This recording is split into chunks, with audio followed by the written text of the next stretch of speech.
नमस्कार सर्वांना, श्री स्वामी समर्थ. मकर संक्रांतीच्या दिवशी काय करावे व काय करू नये याची संपूर्ण माहिती आपण या व्हिडिओमध्ये बघणार आहोत.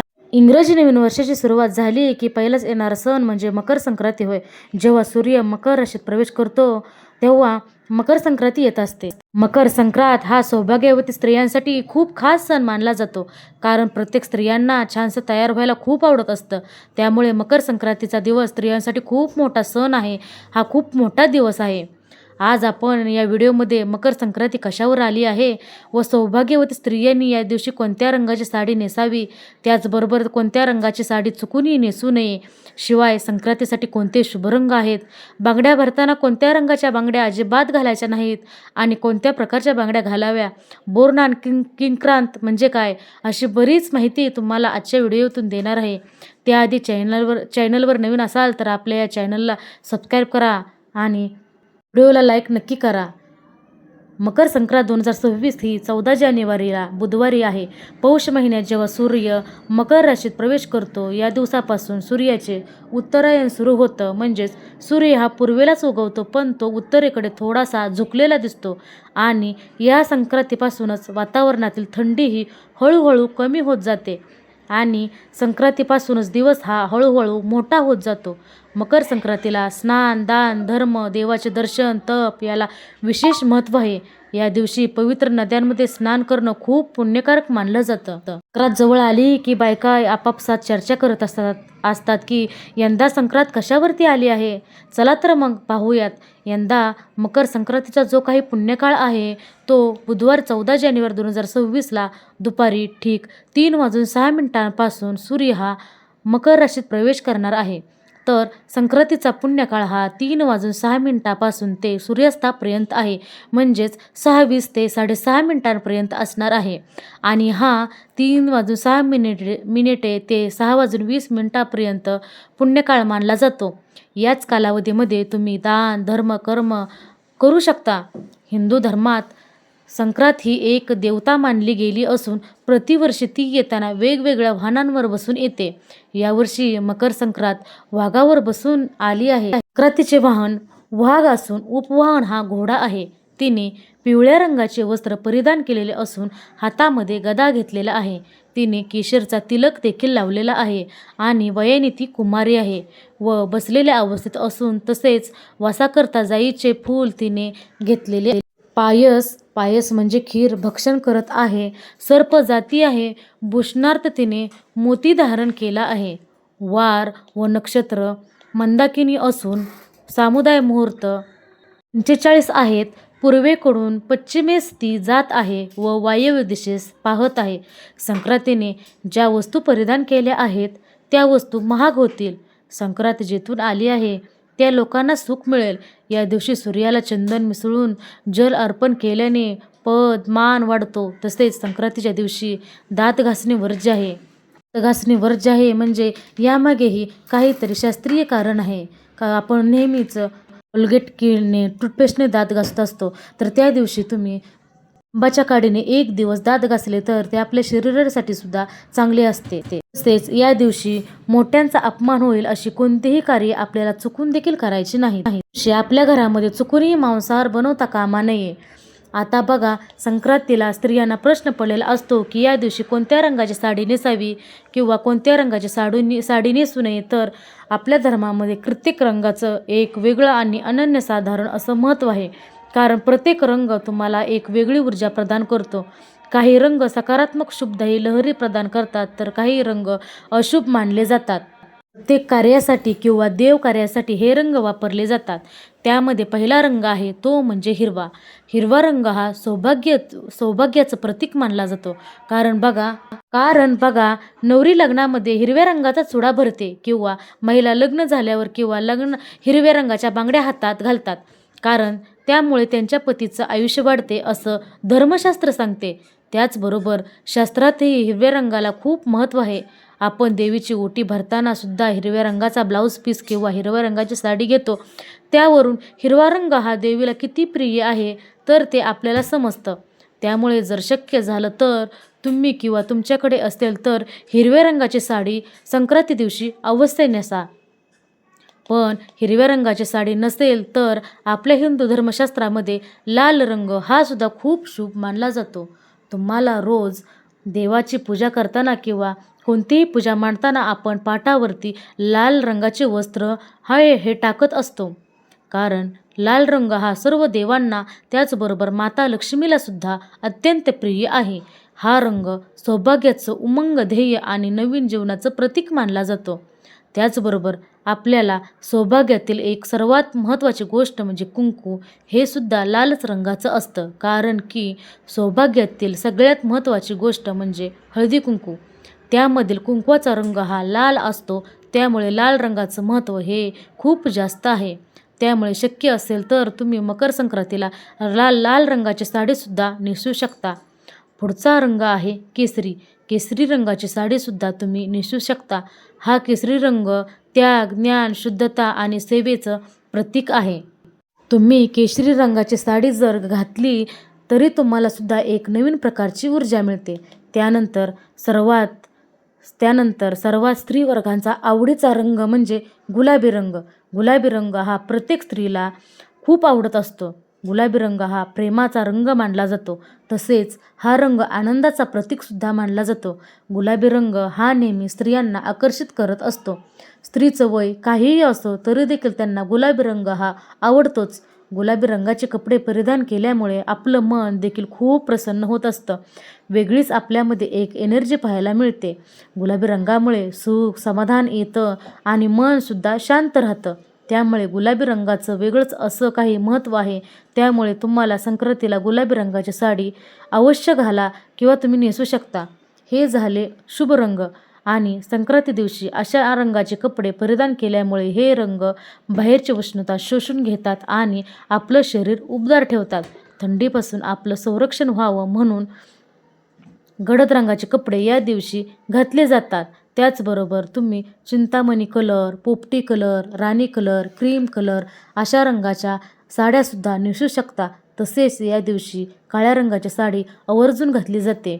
या सर्व रंगाच्या साड्या तुम्ही या दिवशी नेसू शकता. फक्त पिवळ्या रंगाची साडी नेसायची नाही. कारण संक्रांती देवीने ज्या रंगाचे वस्त्र परिधान केलेले असते त्या रंगाची साडी किंवा वस्त्र या दिवशी परिधान करू नये असे सांगितले जाते. म्हणजे ही पद्धत पूर्वीपासून चालत आली आहे.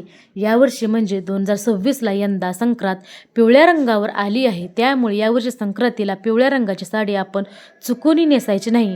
त्यानंतर बांगड्याबद्दल सांगायचं झालं तर संक्रांतीला प्रत्येक स्त्रिया बांगड्या भरत असतात. 16 शृंगार यामध्ये बांगड्याचा समावेश असतो. त्यामुळे आपल्या हिंदू धर्मात बांगड्यांना सुद्धा खूप महत्त्व आहे. संक्रांतीला सर्व स्त्रिया छान छान काठापदराच्या साड्या घालतात, ओवाळायला जातात, हळदी कुंकू करतात, तिळगुळ देतात आणि त्यामुळे आपल्या हातामध्ये 2-2 तरी काचेच्या बांगड्या असायलाच पाहिजे. तुम्ही हिरव्या रंगाच्या बांगड्या घालण्याचा प्रयत्न नक्की करा. कारण हिरवा रंग हा शुभ आणि सौभाग्याचं प्रतीक मानला जातो. असं सुद्धा म्हटलं जातं की हिरव्या रंगाच्या बांगड्या घातल्यामुळे आपल्या सौभाग्यामध्ये वाढ होते. म्हणजे आपल्या पतीचं आयुष्य वाढते असं धर्मशास्त्र सांगते. त्यामुळे शक्यतो तुम्ही काचेच्या आणि हिरव्या रंगाच्याच बांगड्या घाला. बांगड्या घालताना एका हातामध्ये 6 आणि दुसऱ्या हातात 7 अशा प्रकारच्या घालायच्या असतात. बांगड्या घालण्याचे नियम देखील आहेत. आपण कासाराकडे गेलो असता तो आपल्याला अशाच प्रकारे बांगड्या भरतो. म्हणजे एका हातामध्ये एक बांगडी जास्त घालायची. मग बांगड्या तुम्ही कितीही घालू शकता. आपण यावर्षी मकर संक्रांतीला बांगड्या घालू तेव्हा पिवळ्या रंगाच्या बांगड्या आपल्याला अजिबात घालायच्या नाहीत. मकर संक्रांतीला बांगड्या घालत असताना हिरव्या काचेच्याच बांगड्या घालाव्या. त्याचबरोबर लाखेची एक बांगडी का होईना तुम्ही नक्की घाला. हिरव्या काचेच्या बांगड्या घालण्याचे अनन्यसाधारण महत्त्व आहे.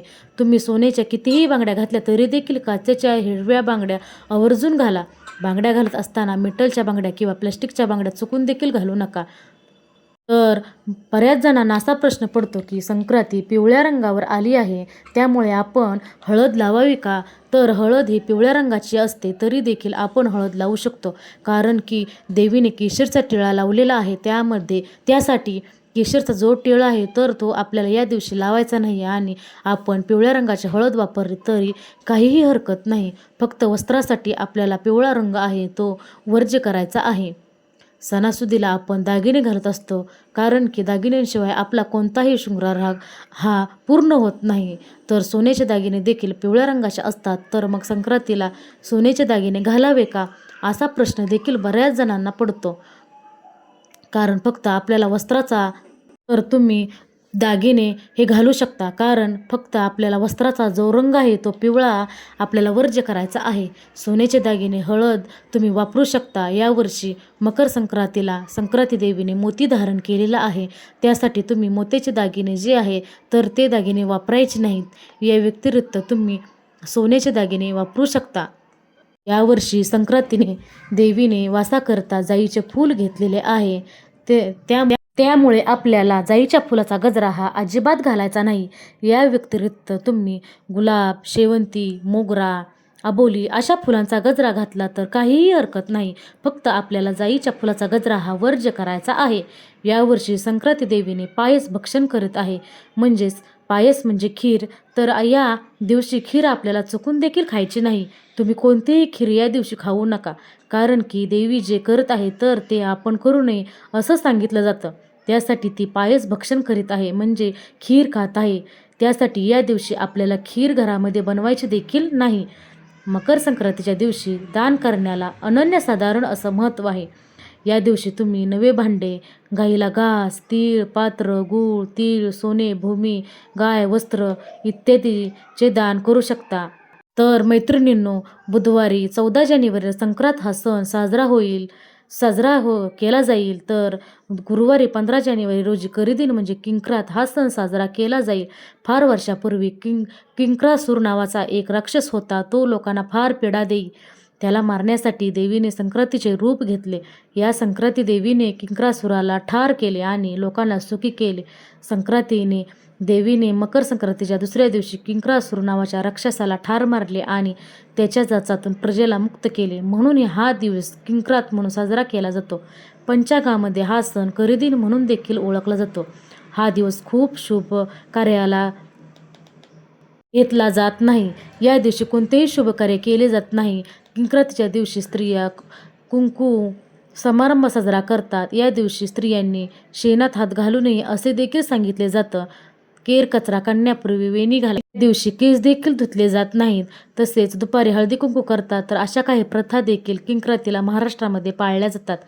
तसेच या दिवशी देवता व कुलदेवतेचे सर्व देवाचे पूजन करावे आणि नामस्मरण करावं, नाम जप करावा. ही काही कामे किंक्रातीच्या दिवशी करावीत किंवा काही कामे वर्ज्य करावे. या दिवशी लांबचा प्रवास करू नये. तसेच या दिवशी शुभकार्य देखील केले जात नाही. मकर संक्रांतीपासून ते रथसप्तमीपर्यंत हळदी कुंकू साजरा केला जातो. घरात बाळ जन्माला आल्यानंतर येणाऱ्या पहिल्या संक्रांतीचे खूप महत्त्व असते. या दिवशी लहान मुलांना बोरनान घातले जातं. परंपरेनुसार ज्या पद्धतीने नवविवाहितेला हलव्याचे दागिने घालून सजवतात, त्याचप्रमाणे लहान मुलांना सुद्धा काळे कपडे घालून हलव्याचे दागिने घातले जातात. हा लहान मुलांचा कौतुक सोहळा असतो. बाळाचा जन्म झाल्यानंतर पहिल्या संक्रांतीला बोरनान घातलं जातं. या शिशुसंस्काराची व्याख्या म्हणजे लहान मुलांना उत्तम आरोग्य लाभावं, त्यांच्यावरती संस्कार व्यवस्थित व्हावे म्हणून बोरनान घालण्याची पारंपरिक पद्धत आहे. बोरनानासाठी कोणत्याही मुहूर्ताची गरज भासत नाही. बाळ अगदी लहान असल्यापासून ते 1 ते 3 वर्षापर्यंत होईपर्यंत आपल्याला बोरनान करता येतं. ठिकाणी बोरनानाच्या वेळी बाळाला काळ्या रंगाचे कपडे घातले जातात, हलव्याचे दागिने घातले जातात. त्या दागिन्यांमध्ये तिळाचा वापर केलेला असतो. लुटण्यासाठी मुरमुरे, बत्तासे, बोर, करवंद, तिळगुळ, फुटाणे, उसाचे तुकडे, हरभरा आणतात. सध्या लोक त्यामध्ये बिस्किट, चॉकलेटचा देखील समावेश करतात. या कार्यक्रमासाठी नातेवाईक तसेच शेजारी पाजाऱ्यांना बोलावले जाते. खाली स्वच्छ आसन पसरून त्यावर तांदळाची किंवा गव्हाची रांगोळी काढून त्यावर पाट ठेवावा.